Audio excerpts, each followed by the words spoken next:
Hi viewers, welcome to our channel Flavors of India.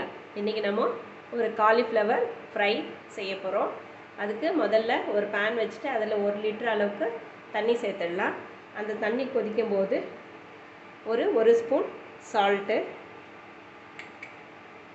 ஒரு 1/4 spoon மஞ்சள் பொடி சேர்த்துட்டு அதில் நம்ம காலிஃப்ளவரை இதை வந்துட்டு சுடு தண்ணியில் தான் கழுவி எடுக்கணும். அதனால் இதில் போட்டுடலாம். ஸ்டவ் ஆஃப் பண்ணிவிட்டு இந்த சூடு அளவுக்கு போதும். ஒரு 2 மினிட்ஸ் இந்த சுடு தண்ணியில் இது இருக்கட்டும். ஒரு 2 மினிட்ஸ் விட்டு நம்ம அதை ஸ்ட்ரெயின் பண்ணிடலாம்.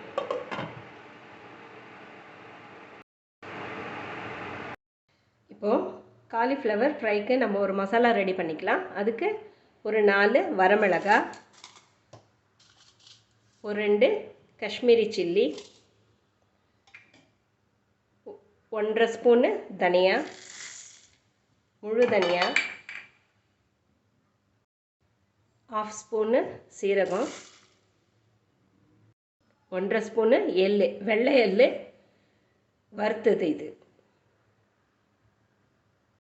நான் வந்து வெள்ளை எள்ளை வறுத்ததை சேர்த்துக்கிறேன். 1/2 ஸ்பூன். ஒரு 4 கருவேப்பிலை காஞ்சது, இது அதை சேர்த்துக்கிறேன். இதையெல்லாம் நல்லா பொடிச்சிட்டு வந்துடலாம். இந்த அளவுக்கு பொடிச்சிட்டு வந்திருக்கிறோம். பார்த்தீங்கன்னா தெரியும் உங்களுக்கு. நல்லா உதிராக, ரொம்ப ஃபைன் பவுடர் இல்லை, ரஃப்பாக இந்த அளவுக்கு இருந்தால் போதும். 2-3 மினிட்ஸ் ஆகிடுச்சு, போதும். இப்போது இதில் இருக்கிற பூச்செல்லாம் செத்து போயிருக்கும், நல்லா சுத்தமாக இருக்கும். இதை நம்ம இந்த மாதிரி ஒரு ஸ்ட்ரெயினரில் வடிகட்டி எடுத்துக்குவோம். அதில் ஏதாச்சும் புழு இருக்கும்னு சொல்லிட்டு தான் அதை நம்ம சுடு தண்ணியில் போட்டு அதை வந்து கழுவுறது. ஸோ இப்போ இது ரெடி ஆகிடுச்சு. இதை வந்து ஸ்ட்ரெயின் பண்ணிக்கலாம்.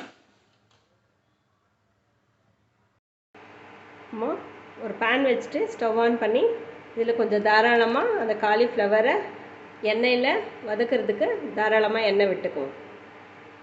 ஸோ எண்ணெயிலே தான் நம்ம அதை வதக்க போகிறோம். கொஞ்சம் தாராளமாக விட்டுக்கோங்க. இந்த அளவுக்கு சேர்த்தா போதும். எண்ணெய் சூடாக இருந்தோம், நம்ம ஸ்ட்ரெயின் பண்ண வச்ச இதை இதில் காலிஃப்ளவரை இதில் சேர்க்கணும்.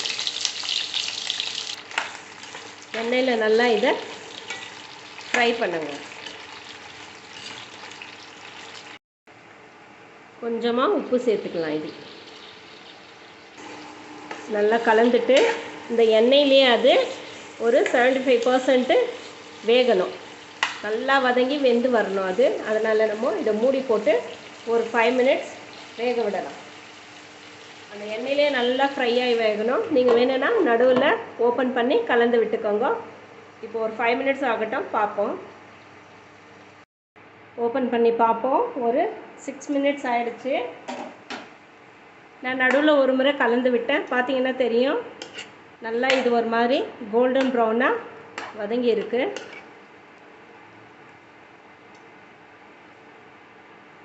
பாருங்கள், இந்த அளவுக்கு வதங்கினா போதும். நல்லா வெந்துடுச்சு இது. இப்போ இதை நம்ம இதுலேருந்து ஒரு பிளேட்டில் எடுத்துடுவோம். இதை எடுத்துட்டோம். இப்போ நம்ம இதை ஒரு தாளிப்பு போடுவோம். நம்ம வறுத்து எடுத்தோம் இல்லையா காலிஃப்ளவர், அதே எண்ணெயில், வேறு எண்ணெய் சேர்க்கல, அதே எண்ணெயில் நான் சிறிதளவு கடுகு சேர்த்துக்கிறேன், சிறிதளவு சீரகம், கடுகு பொரிஞ்சதும் ஒரு வெங்காயம், 2 பச்சை மிளகாய், சிறிதளவு கருவேப்பிலை. அதோட நம்ம வறுத்தம் இல்லை எண்ணெயில் காலிஃப்ளவர் அதையே இதில் சேர்த்துடலாம். நம்ம பொடிச்சு வச்ச மசாலா பவுடரையும் இதில் சேர்த்துடலாம்.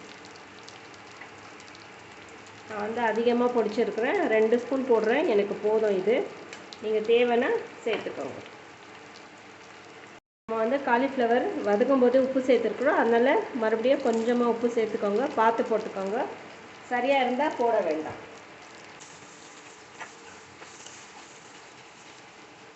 நல்லா மிக்ஸ் பண்ணிவிட்டு ஒரு 2 மினிட்ஸு ஸ்லோ ஃபயரில் வச்சுடுவோம் மூடி போட்டு. 2 மினிட்ஸ் விட்டு பார்ப்போம். நம்மளோட காலிஃப்ளவர் ஃப்ரை ரெடி ஆகிடுச்சு. இப்போ நம்ம இதை சர்விங் பவுலுக்கு ட்ரான்ஸ்ஃபர் பண்ணிடலாம். அதுக்கு முன்னாடி நீங்கள் இப்போ தான் ஃபஸ்ட் டைம் நம்ம சேனலில் பார்க்குறதா இருந்தால் மறக்காமல் லைக் பண்ணுங்கள், ஷேர் பண்ணுங்கள், சப்ஸ்கிரைப் பண்ணுங்கள் வியூவர்ஸ். இதை நம்ம இப்போ பிளேட்டிங்க்கு சர்வ் பண்ணிடலாம். நம்மளோட காலிஃப்ளவர் ஃப்ரை ரெடி ஆகிடுச்சு. எங்கள் வீட்டில் ட்ரை பண்ணி பாருங்கள் வியூவர்ஸ். ட்ரை பண்ணி பார்த்துட்டு எப்படி இருக்குன்னு மறக்காமல் சொல்லுங்கள். தேங்க்யூ.